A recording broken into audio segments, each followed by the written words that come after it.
রাজস্ব কর্মকর্তাদের দুর্নীতির কারণে বড় ব্যবসায়ীরা কর ফাঁকির সুযোগ পায় বলে অভিযোগ করেছেন জামায়াতে ইসলামীর সেক্রেটারি জেনারেল মিয়া গোলাম পরোয়ার। সকালে রাজধানীর পল্টনে জামায়াতে ইসলামের সাথে ইকোনমিক রিপোর্টার্স ফোরাম ইআরএফ এর বাজেট বিষয়ক মত বিনিময়ে তিনি একথা বলেন।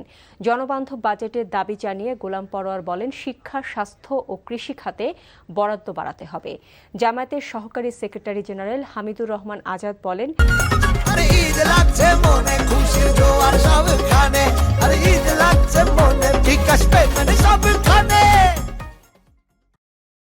রাজস্ব ব্যবস্থার দুর্বলতা কাটানোর পাশাপাশি অর্থ পাচার রোধে কার্যকর ব্যবস্থা গ্রহণ করতে হবে।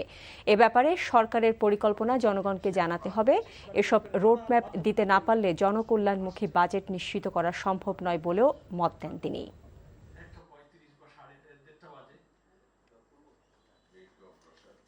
যারা আদায় করেন, এনবিআরএসি অথরিটি, ইনকাম ট্যাক্সের অথরিটি, যারা ট্যাক্স ধার্য করছেন, যারা নিচ্ছেন, যারা ভ্যাট ধার্য করছেন, পদে পদে, সময় নাই, পদে পদে এখানে ব্যাপক দুর্নীতি। খাতুনগঞ্জের অনেক ব্যবসায়ীরা ডেলি 1 কোটি টাকা তাদের ব্যবসা, বেচা কেনা, বছরে সে ট্যাক্স দেয় 10,000 টাকা। মাঝখানে কি হয়?